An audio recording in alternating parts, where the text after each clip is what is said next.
What's up, everybody? Hope everyone's having a fantastic day. I'm Anthony. On today's video, I want to show you how to make your very own bone broth and how to preserve it.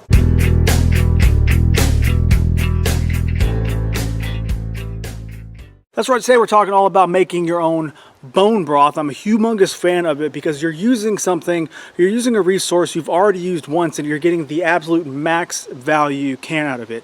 So whenever you're roasting anything in the kitchen, whether it be a chicken, turkey, because we just had Thanksgiving, pig, like pork, beef, whatever, you roasting something and you have leftover bones, don't just throw those away. You need to go ahead and save them, put them in the freezer until you get a whole bunch of them. That way you can make something like this. This is bone broth and it is extremely good for you, and I'm going to show you how to make it. So let's go to the kitchen.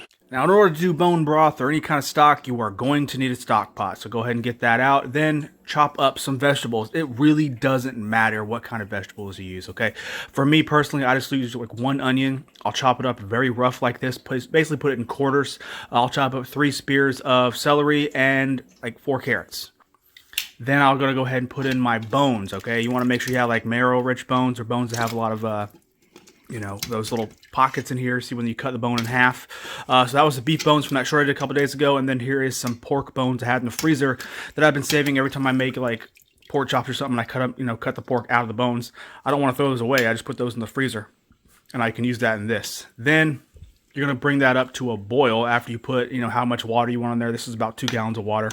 And as you see, you're going to get this little scuzz layer. You can take your, you can take 30 minutes if you want to try to get all this scuzz out, but you're not going to. So just a quick one, you're able to get that stuff out. Some people like to, boil it up a little bit first to get the scuzz off, then put the vegetables in.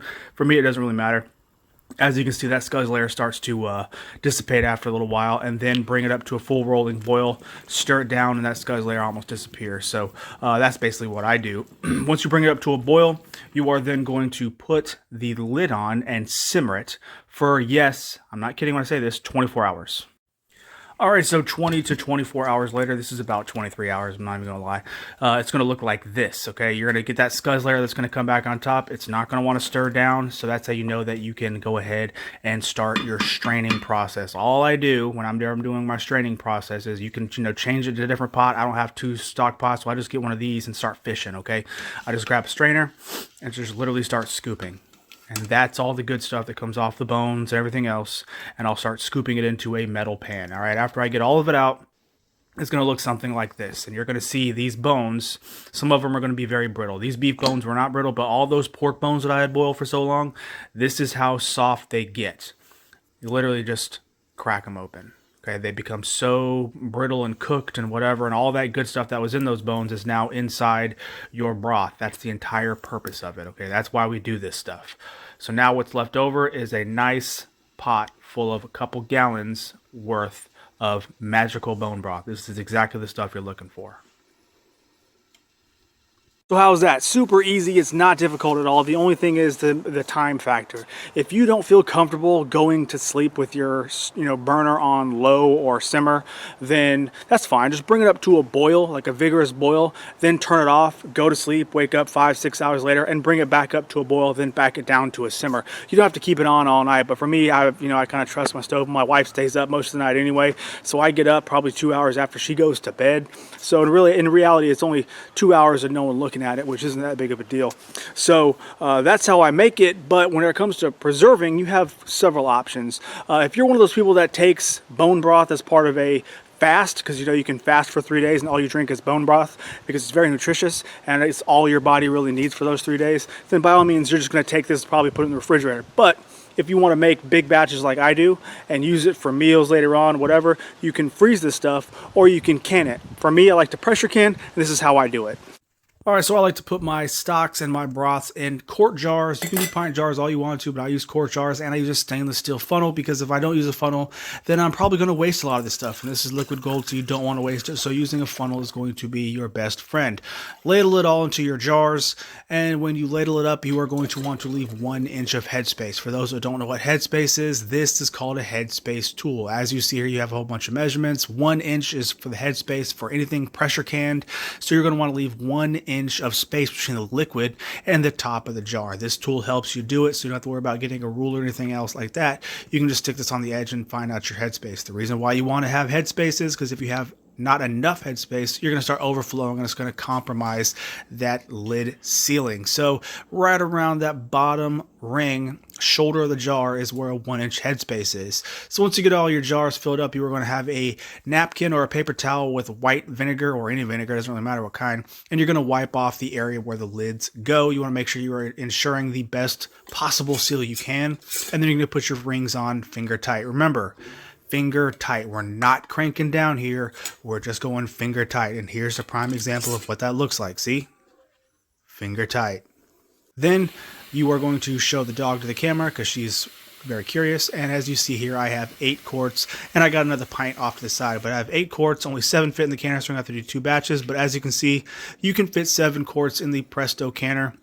Make sure that you are not touching the sides and the jars are not touching, but it can be done. And then you are going to put your lid on. Make sure you put the weight on when it starts to boil, and then you should start building pressure. When you start building pressure, you're going to be able to tell because this little thingy is going to pop up. All right, when that pops up, that means it's pressurized. Don't take the lid off. And there's the overpressurized valve. So if it does overpressurize, that valve is going to pop out. It's not going to explode. Very simple. Now we're going to consult the bulb book because we want to see how long we're going to have to process this for. This is close to about beef stock, so we are going to pressurize 10 psi quart jars for 25 minutes. All right, so 25 minutes. Once we get up to pressure, 11 pounds is where I like to keep mine, between 11 and 12 pounds. We can go ahead and start our timer. 25 minutes. After 25 minutes, you should be done. Wait. I usually wait about half an hour after the pressure has gone down before I open the lid, and then you're going to pull your jars out to let it cool on the counter. All right, boom, simple, easy. As they cool, you're going to see these little bubbles forming. That's normal. Don't feel alarmed. It's perfectly normal. After about 8 hours sitting on the counter, they are just cool enough to touch. So you're going to pull off your rings and you are going to check your seals. If the lid is down, congratulations, you've succeeded. But the best test is to grab it by the lid. If you can lift up the weight of the can by the lid, you have a good seal. Now all you're going to do is remove all the rings and write down exactly what's inside. Because if you do this enough, you will definitely lose track of what is what. So writing what's in there and the date is the best thing you could possibly do for yourself. So now that I have showed you actually how to make your own bone broth and I've showed you how to preserve it, I'm going to get into the why aspect. Why do we go through this entire process and why is this so important and nutritious for your body? Well, it's very simple. When you boil bones and you're dissolving a lot of that connective tissue that's left over that you really don't want to eat and you just kind of save it to put into your bone broth, when you boil it for as long as you do and you dissolve it into that liquid, you are basically giving your body a power-packed punch of nutrition in the form of calcium, phosphorus, magnesium, things like collagen.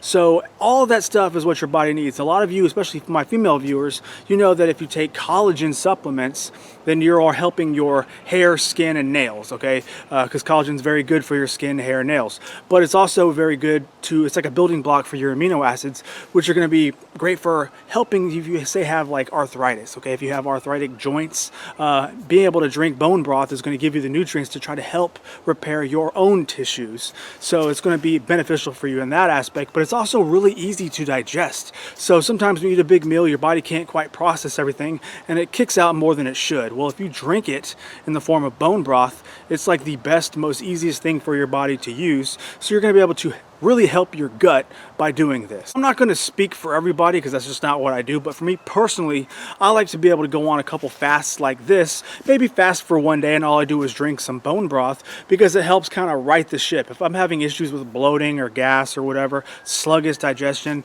yeah, I can use things like wormwood and black walnut and that works temporarily. That works to ease that symptom for the day. But if I'm noticing it's kind of creeping up more and more and more, if I go on a 24-hour fast and drink nothing but bone broth, that seems to really like right everything to the point where I'm almost hitting a reset button on my digestion. So that's why I like to do this and that's why I like to have so many on hand.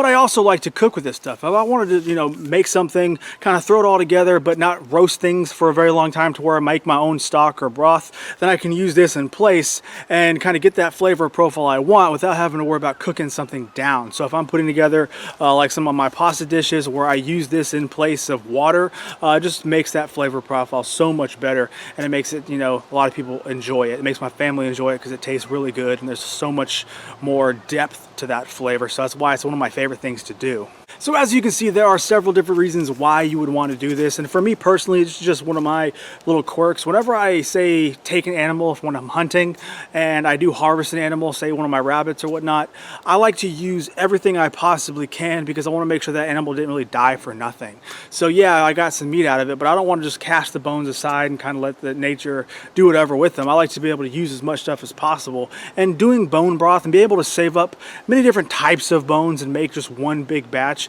at one time, it's probably one of my favorite ways to use this stuff, because as you can see, you can, you know, powder this stuff. If you dry it all out and you get the bones that have been boiled for a while, they become really brittle, and all you got to do is when you get to that point, you grind them up and you can throw them in the garden as bone meal, which is another really good supplement for your growing season next year or whatever. So I just want to bring that to you because I want to at least give people options on how they can use everything to the absolute max potential. But if you learned anything at all from this video, please do me a humongous favor and give this one a thumbs up. I would very much appreciate it. Subscribe to the channel if you are not, and I'll catch y'all later, okay?